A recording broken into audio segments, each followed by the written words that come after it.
Klevis Leshi, 22 vjeç, u vra Dogropos 5 vite më parë në Burrel me porosita Aurel Hoxhës, si akmarrje për vrasjen e vllajt të tij në vitin 2012. Policia zbarkoi në lokalin e tij në Myslimshyr, pa mundur të arrestoj, duke shpadhur në kërkim. Arrestohen 3 persona, mes tyre ekzekutori Sabanuzi, i cili u pagua 50.000 euro për të kryer vrasjen për gjakmarrje. Lidhje të ngushta me kompani private që më pas rezultonin fituese në projekte falsifikime firmash apo shkëmbime dhe konsultime me private të vlerave të tenderave para se të bëheshin publike janë disa nga elementet që çuan prokurorinë e posaçme të marrë të pandehur, kryebashkiakun e Kolonjës Erion Isaj, 6 zyrtarë të tjerë të bashkisë, si dhe administratorin e një kompanie private.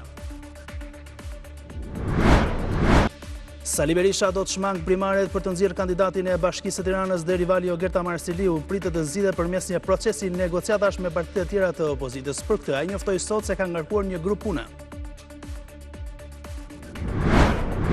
Një sër pasurish mes të cilave edhe Rich Hotel u sekuestruar në Pogrades me ndryshimet se janë përfituar nga trafiku i drogës. Hoteli, 6 prona të tjera dhe 6 automjete janë në pronësi të Edri Buliçkës dhe familjes së tij. Vetë njeriu ka pretenduar se të ardhurat i kanë nga puna si kamarier, por nuk rezulton të ketë qenë ndonjëherë i punësuar.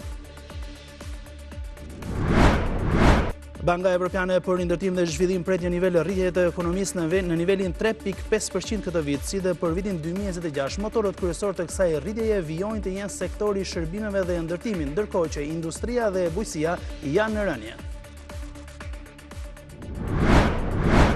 Banorët e për bregut në Kukës kundërshtojnë projektin e qeverisë për ndërtimin e një landfilli të ri. Ata paralajmëruan për shkallëzim të protestave dhe padigjyqësore. Sipas tyre, landfilli ku do të grumbullohen mbetjet e 3 bashkive do të sjellë ndotje të tokave bujqësore dhe burimeve të ujit. Disa delegacione të huaja braktisën sallën e Asamblesë së OKB-s kur kryeministri izraelit Benjamin Netanyahu nisi fjalën. Njohja e Palestinës është shmenduri, tha ai, duke mohuar se në Gaza është bërë gjenocid.